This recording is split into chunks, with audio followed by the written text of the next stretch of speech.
we've got an esteemed panel that are very, very, obviously well-knowledged in the future of AV, and we'll try and do some stargazing. But I think it's quite hard to follow. How do you follow Man City? So obviously, they go from, Premier Football League winners to TV. Used to be the top of the league. Is TV still the top of the league? Very much. Well, very good. We'll hopefully find that out. And as Lydia said, look, as we all know in this room, the TV landscape is changing, and it's no secret that linear viewership has been declining. And we've seen increased fragmentation in the market as viewers are spoilt for choice, quite frankly. But this changing consumption habits has led to an evolved ecosystem, littered with acronyms, but also opportunity. And that's what we really hope to find out today, because when you look at the context of what we've heard about this morning, we've got connected TVs there, shaking up the status quo, presenting huge opportunities to reach valuable audiences.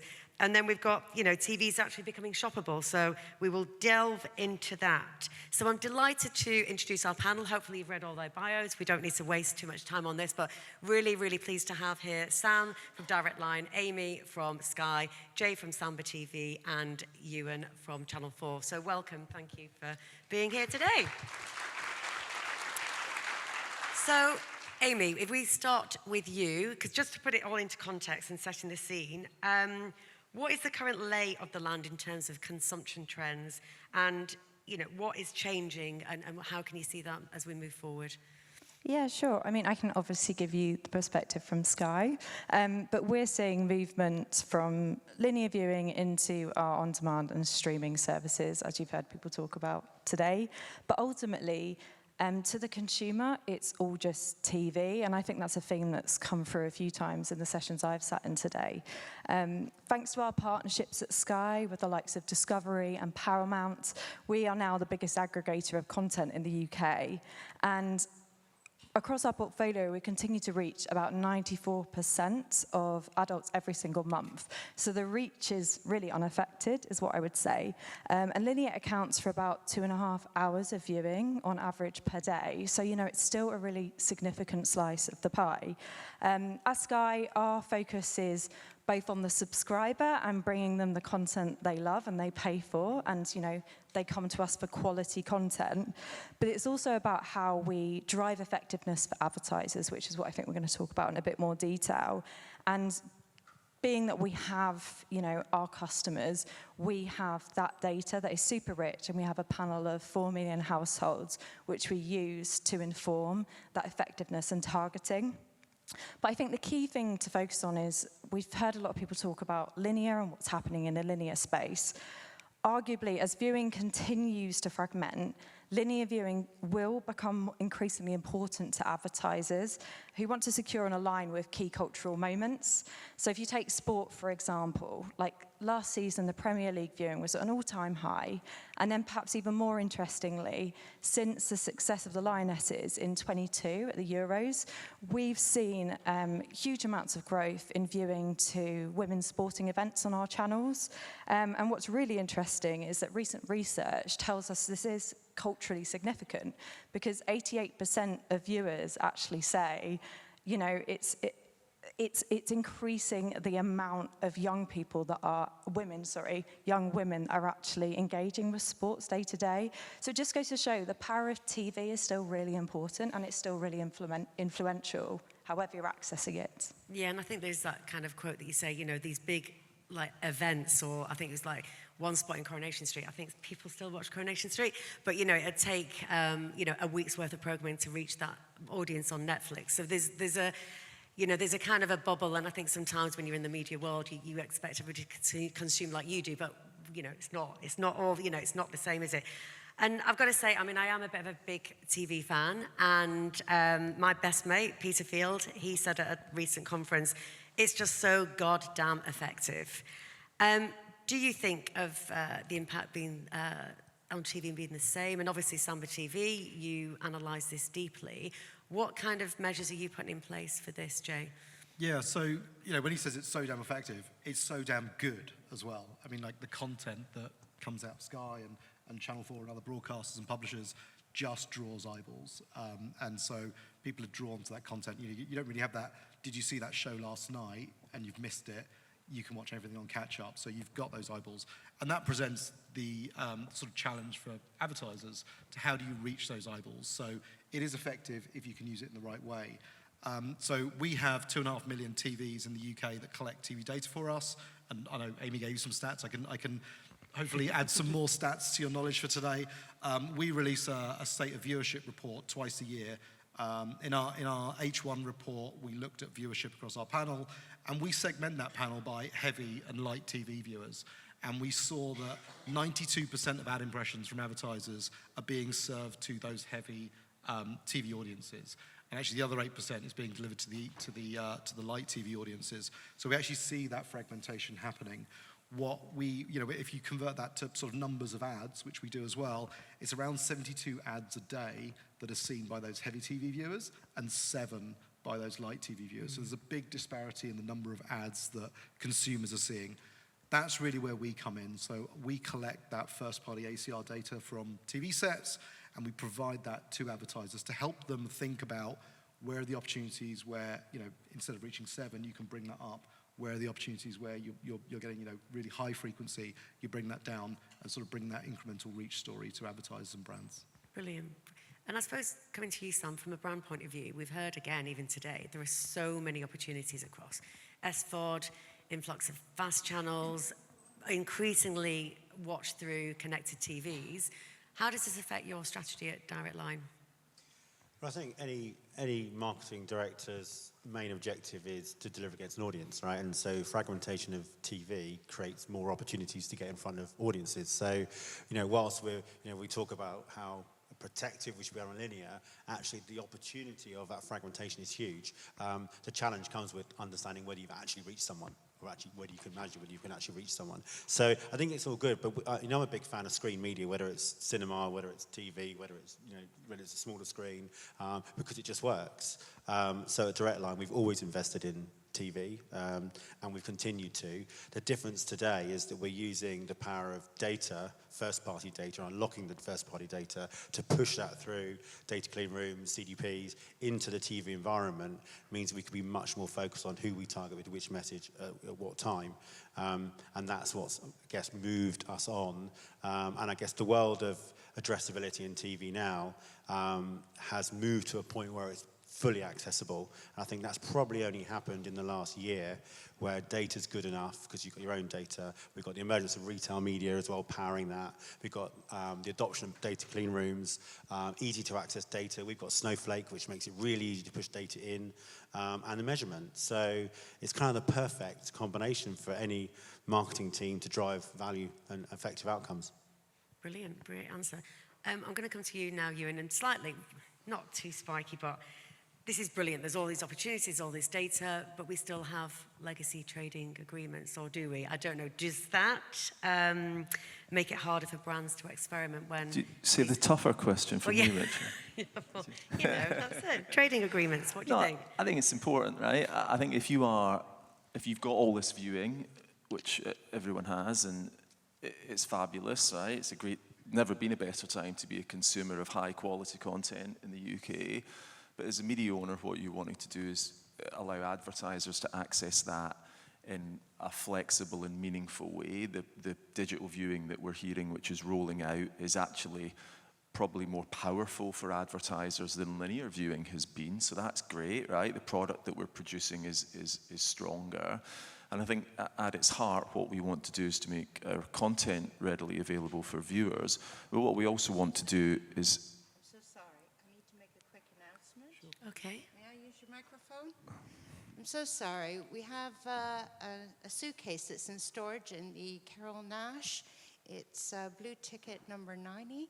If it's yours, can you please check your tickets? It is making a noise and it's beeping, and it's something that we have to check. Thank God for that.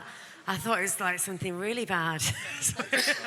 Someone's left a metronome in their suitcase. I had some great stuff. Don't panic. I've got to say, that's never, ever happened before. That's a bit of excitement. I had some great stuff coming there, Rachel.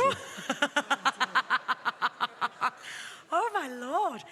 Okay, sorry. Where Where do we go I with don't know where that? we go after We'll go that. for the ticking suitcase. A Right, little bit let's- worrying, yeah. but Just make sure you go and get your suitcase, whatever it is. Is it a toothbrush? I don't know. You know you're going through customs. Anyway, right, whatever. that's okay. really- Let me just, and I can finish that point, which is really that, you know, we want to make it as easy as possible for advertisers to buy our products. That's the same whether you're Sky, ITV, Channel 4, or any other media owner. So reducing those barriers to entry are really important. TV's become more flexible, and that'll continue to happen as we go on in the period ahead. Brilliant, thank you. You kept that really very, very together. Okay, I'm going to try to bring us back to a Group M study. So I don't know if there's anybody from Group M here. But they recently analysed UK media effectiveness, and they uncovered some pretty startling insight around where money is being spent by British brands, and detailed why large UK brands need to dramatically shift their media mix towards telly, so that's pretty good for here, and away from social and display. In fact, there's a Media Lead podcast, that's a bit of a plug for Media Leader, with Jack Benjamin, and they discuss like the whys and so whats of this study. But at the end of the day, I know Ewan's saying they want to make it easier for advertisers, but I suppose to you really, Sam, is it just easier at the end of the day to spend with Google and Meta and TikTok and all those other wonderful platforms? I think it's partly easier. It's partly the way that it's easier to measure and it's easier to access. Obviously, you don't have a A/B deadline with digital, and you might have with terrestrial TV. But I think for me, it's a no shit. Really? Is that really, you know, many advertisers have known that for a long time. Many advertisers have taken money out of those platforms into TV and realised the benefit. And many of us have done research where we've looked at the attention that is driven through those platforms. And if you look at the cost per equivalent, the cost of attentive reach point, TV wins all day long. It's not even close. Yeah. And so I'm not surprised, and I think, but there are many brands, particularly those that are in the digital businesses, retail businesses that have got to get money away quickly when the supply and demand changes, that can't invest in the way that maybe we might do, where we've got a plan of TV for the year on the brand side. And I think some of the flexibility that new platforms provide should allow advertisers to take advantage. And so getting an ad live on ITVX or any sort of VOD platform within a few hours of deciding you need to is something that takes TV again into the next dimension, which is good for everyone. And I think that high tide will float all TV boats. Yeah, no, great. Because I think when you talk about that effectiveness, and again, it's something that you look at Samba TV. So I suppose, especially at a time when businesses are under pressure and more scrutiny over ROI, what are the biggest levers that they can pull? Yeah, and it goes back to my first point about helping advertisers understand reach and frequency. So, you know, step one is understanding what is actually happening. And, you know, TV is normally the biggest ticket item on most brands' plan because it does such a good job of building reach, telling the story, etc. What we do is we provide data to help enable that sort of understanding to advertisers. We work with agencies to help them sort of implement different activation strategies. So, you know, to Sam's point, you know what your TV campaign's done. The actual thing that you can do very quickly is these programmatic, addressable media, and you can activate on TV within a few hours. So what we do, and kind of I can tell you sort of briefly what we do with PhD is an agency that we've early adopted into one of our targeting strategies.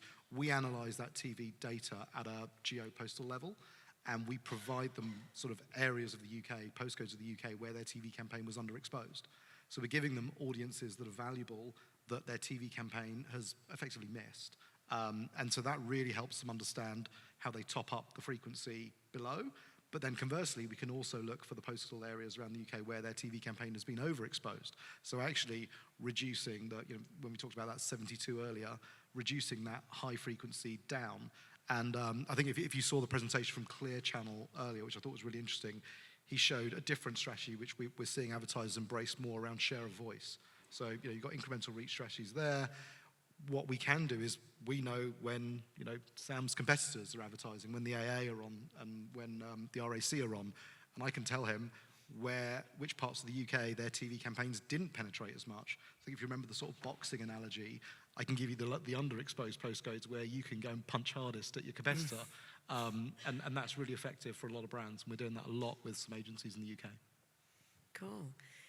So we talk a lot of data and understanding customers, and I think really what about creativity? And I think about Channel 4, known as a very creative broadcaster.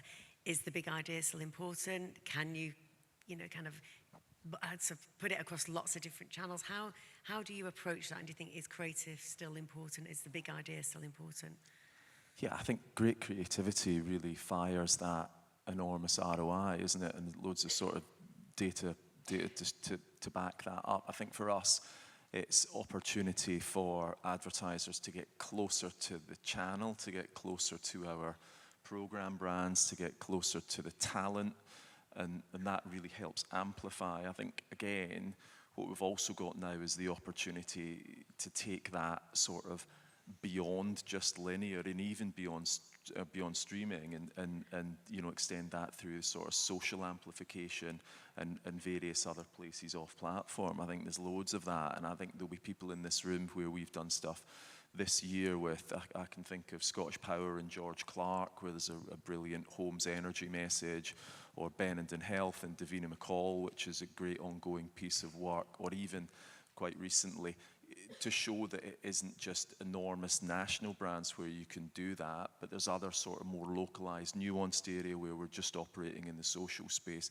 There's a brilliant piece of work that Co-op Funeral Care have done with Celebrity Send-Off with Sean Ryder and Bez. If you've not seen it, get on that. And so I think the options to get involved in that, and that high quality amplification that creativity can bring is something that we believe only becomes more important. Yeah, and I'm glad that you mentioned the Happy Mondays, as we are in the God created Manchester and the Happy Mondays, isn't it?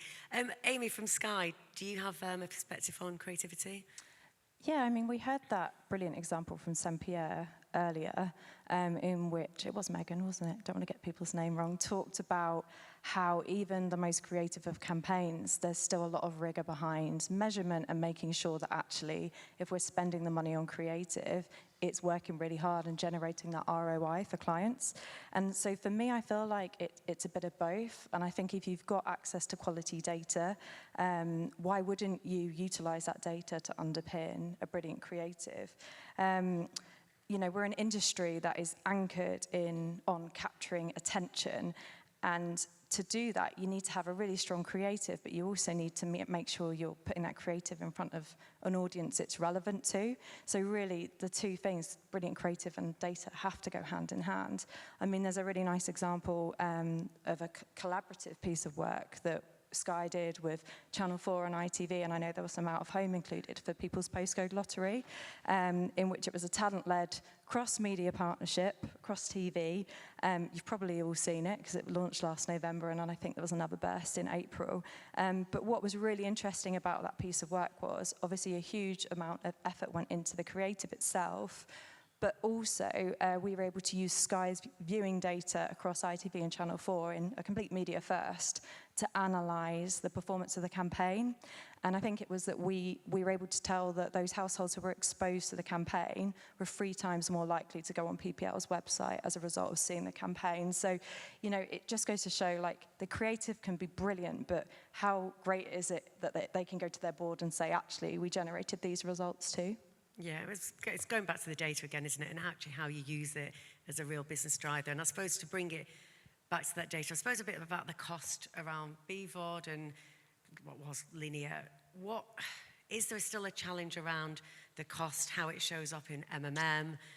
Is that a challenge for newer entrants or BVOD and SVOD? So again, I would say no, because I think, again, if we sort of just go back 5 years, you'd be saying, advertisers would be saying, why would I pay 10 times more to utilise VOD platforms versus terrestrial linear TV? Wastage is good. Wastage is, it's more effective to have wastage in a linear TV campaign than target on a VOD platform. But when you look at it now and you look at the power of the data and the data getting better, and you look for an effectiveness lens, suddenly it's okay to pay 5 times more to access exposure on a VOD platform when it's driving 10 times better outcomes. because it's about effectiveness. And I think so. We're that tipping point where quality data will drive effective outcomes, and it's less about the cost per thousand or cost per unit, and it's more about outcomes. And that's why the whole effectiveness debate is lighting up again, because it's not probably going to be found through just MMM. What we're looking at now, we now use TV for CRM, right? So we are targeting existing customers through TV platforms to drive NPS, which drives retention, and it's driving a lower CPA than acquiring. So it's a very different model for us, and we measure that through closed loop. So we'll look at exposed versus non-exposed, good old-fashioned below-the-line methodology, and then we'll complement MMM modeling for it, and that will prove that someone being exposed to that ad on that channel has driven a return. So we are really getting into an exciting time where we're really challenging the way that we used to measure and looking at new platforms, new opportunities in the future. And I know Audience Project were here presenting earlier, and they've got a great methodology which allows you to do that. We've got obviously content recognition, which is a similar sort of thing. So there'll be more and more ways to do it. And then we've got Project Origin around the corner as well. So all that will do is show that multi-platform value of targeting different audiences at different times, and it will, through an effectiveness lens. Can I share something as well? I mean, I think you've touched on the sort of performance element. I think there will be a reach element, and I think you can't measure clicks, right, on TV, which has always been the driving factor around digital.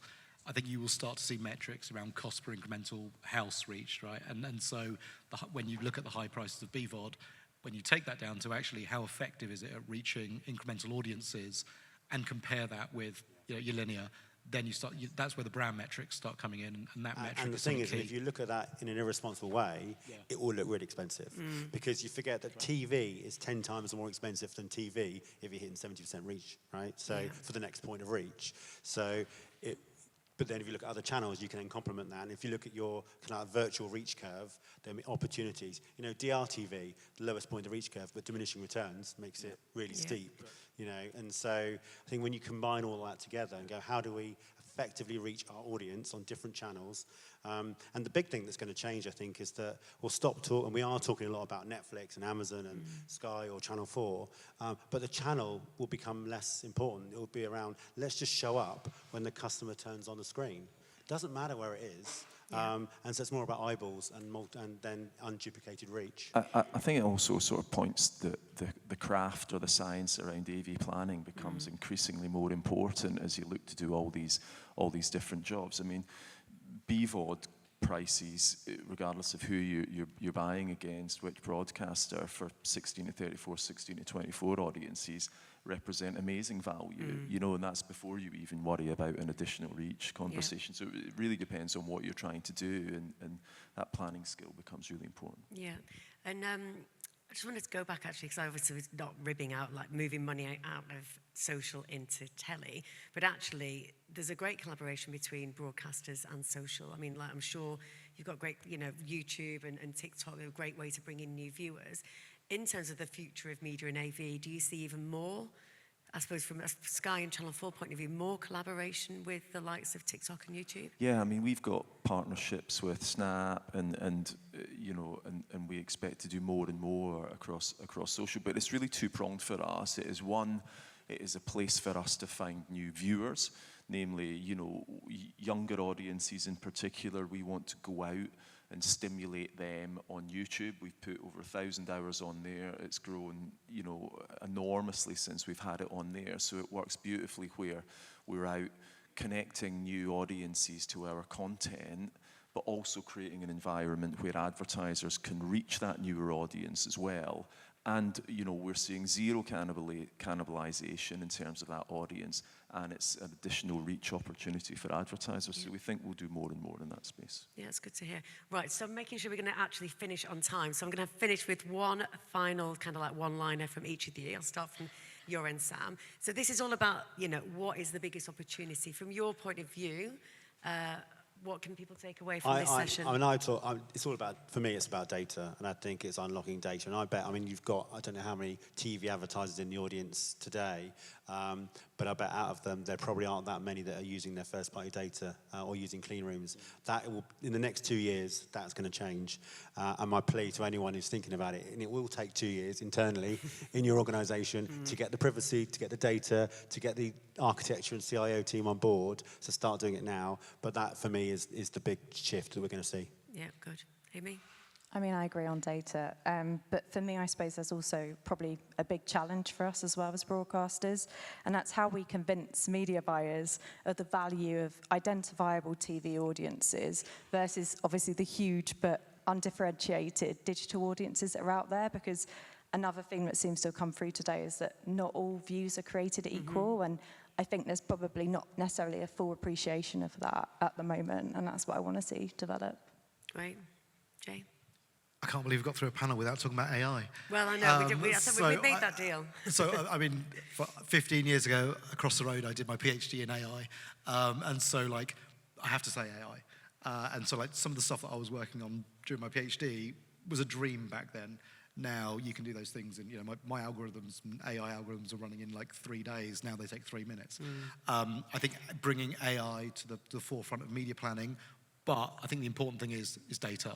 So you need good data to power those AI models, to train the models, to do your understanding of and measure outcomes and measure reach and frequency. So for me, the biggest opportunity will be around seeing how AI used correctly, again with a combination of data, is going to help media planning. Great. Ewan, you get the final word.